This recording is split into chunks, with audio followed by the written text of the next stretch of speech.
Hey guys, concept coaching or para requirement or kana notification aise aru moi etu video ta apunak tara jeto requirement aise tar overview kini logote vacancy details vacancy kini kate apni keneke apply koribo logote ketiar pora apply koribo ketia lage last apply koribo paribo tar complete details moi apunak etu video provide korim jodi apni interested hoy to ahok dinu kori aji video tu arambho koru concept coaching requirement 2025 organization notification to aru etu requirement to apni apply korute kono thonar application fee payment koribo na lage etia sailok jeto requirement aise tare overview kini organization name যেটো concept coaching or কাৰণে আহিছে notification to আৰু post name to দি আছে আপোনাৰ various post কাৰণে আহিছে notification total যেটো আপোনাৰ vacancy দি আছে 11 post কাৰণে আপুনি apply কৰিব পাৰিব job যেটো type হয় এটো private job হ'ব আৰু job location to আপোনাৰ আসামত হ'ব আৰু application যেটো mode হয় আপুনি অনলাইনত কৰিব লাগিব আপুনি অনলাইনত কেনেকৈ application কৰিব হেকিনে details আপুনি এটো ভিডিওতে চেক কৰিব পাৰিব Vacancy details kini চাই লওক যত আপুনি 11 vacancies কাৰণে apply কৰিব পাৰিব যত আপোনাৰ teaching faculty কাৰণে post আছে other supporting staff কাৰণে আছে লগতে আপোনাৰ grade 4 কাৰণে post আছে আৰু এতিয়া চাই লওক vacancy কিনে apply কৰোতে আপুনি follow কৰিব লাগিব eligibility criteria খিনি educational qualification বিচাৰিছে যদি HS মানে আপুনি higher secondary qualified কৰিছে বা HSLC মানে class 10 যদি আপুনি qualified কৰিছে যদি আপুনি গ্ৰেজুৱেট হয় বা পোষ্ট গ্ৰেজুৱেট হয় তেতিয়াহলে আপুনি ভ্যাকেন্সি কাৰণে এলিজিবল হ'ব লগত আপুনি যেটো টিচিং ফেকাল্টি কাৰণে এপ্লাই কৰিব তাতে যেটো সাবজেক্ট হয় যেটো সাবজেক্টত আপুনি এপ্লাই কৰিব তাৰ নলেজ থাকিব লাগিব লগতে আপোনাৰ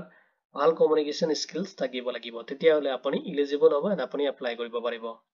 নেক্সট আপুনি ফলো কৰিব লাগিব এজ লিমিট টো যদি আপুনি জেনাৰেল ক্যান্ডিডেট হয় যেটো ম্যাক্সিমাম এজ দি আছে 41 ইয়াৰ্স লৈকে আপুনি এপ্লাই কৰিব পাৰিব যদি আপুনি OBC বা MOBC ক্যান্ডিডেট হয় তেতিয়াহলে আপুনি 45 ইয়াৰ্স লৈকে এপ্লাই কৰিব পাৰিব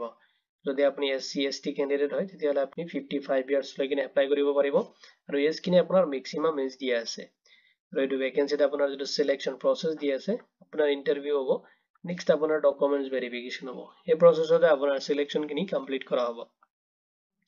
এতিয়া চাই লওক কেনেকৈ আপুনি এপ্লাই কৰিব যদি আপুনি ইন্টাৰেষ্টেড এণ্ড এলিজিবল হয় তেতিয়াহলে আপুনি এটা ভালকে CV বনাই লব আৰু CV টো আপুনি এটো জিমেইল আইডি নোট কৰি লব আৰু এটো জিমেইল আইডিত আপুনি আপোনাৰ CV টো সেন্ড কৰি দিব লাগিব আৰু আপুনি যেতিয়া সিলেকশন হৈ যাব শৰ্টলিস্টেড হোৱাৰ পিছত এটো interview date and schedule date কিনি দিয়া আছে এটো ডেটত আপোনাৰ শিডিউল কিনি আপোনাক যেটো মেইল আইডি আপুনি প্ৰভাইড কৰিব তাৰ কাৰণে আপুনি ইয়াতে মেইল আইডি টো প্ৰভাইড কৰি দিব আপুনি যেটো ইন্টাৰভিউটো অনলাইনত এটেম্প কৰিব লাগিব আৰু এটো শিডিউলত আপুনি ইন্টাৰভিউ এটেম্প কৰিব তাৰ পিছত আপোনাৰ ইন্টাৰভিউৰ পাৰফৰম্যান্সৰ ওপৰত বেছ কৰি কিনে আপোনাক সিলেকশন কৰা হ'ব এতিয়া ইম্পৰ্টেন্ট ডেটস কিনি চাই লওক এপ্লিকেশন অলৰেডি স্টাৰ্ট হৈছে আপুনি এপ্লাই কৰিব পাৰিব আৰু ইন্টাৰভিউ যেটো ডেট আছে এটো বেসিক্যালি ডিফাৰেন্স কে দিয়া আছে পোষ্ট ওয়াইজ ফিজিক্স যেটো টিচিংৰ কাৰণে আছে যত আপোনাৰ 19 ডিসেম্বৰ 2025 ত ইন্টাৰভিউ আৰু ইন্টাৰভিউ যেটো মোড হয় আপুনি অনলাইনত কৰিব লাগিব নেক্সট যেটো পোষ্ট আছে কেমিষ্ট্ৰি আৰু ইন্টাৰভিউ যেটো ডেট দিয়া আছে 21 ডিসেম্বৰ 2025 ত হ'ব আৰু ইন্টাৰভিউ যেটো মোড হয় আপুনি অনলাইনত এটেম্প কৰিব লাগিব নেক্সট যেটো আপোনাৰ পোষ্ট আছে বায়োলজি যেটো টিচিংৰ কাৰণে আছে 23 and 24 ডিসেম্বৰ 2025 ত হ'ব আৰু ইন্টাৰভিউ যেটো মোড হয় এটো অনলাইনত হ'ব নেক্সট আপোনাৰ যেটো সাবজেক্ট আছে ম্যাথমেটিক্স যত আপোনাৰ ইন্টাৰভিউ ডেটটো দি আছে 7 জানুৱাৰী 2026 ত হ'ব আৰু যেটো ইন্টাৰভিউ মোড হয় এটো অনলাইনত হ'ব নেক্সট আপোনাৰ যেটো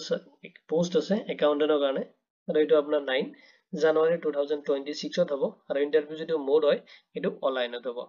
গ্ৰেড 4 ৰ কাৰণে যিখিনি পোষ্ট আছে তাতে আপোনাৰ এতিয়ালৈকে ইন্টাৰভিউ ডেটটো শিডিউলটো মানে এতিয়ালৈকে অনাউন্স কৰা নাই তো আপুনি যেতিয়া সিলেকশন হ'ব তাৰ পিছত আপোনাক মেইলত ইনফৰ্ম কৰি দিয়া হ'ব এটো হিচাপত আপুনি ইন্টাৰভিউ এটেম্প কৰিব লাগিব ইম্পৰ্টেন্ট লিংক খিনি মই আপোনাক এই ভিডিওৰ ডেসক্ৰিপচনত প্ৰভাইড কৰি দিম এটো ৰিকুৱাৰমেন্ট ৰিলেটেড যদি কোনো ধৰণৰ কোৱেশ্চন থাকে আপুনি এই ভিডিওৰ কমেন্ট সেকশনত কমেন্ট কৰি দিব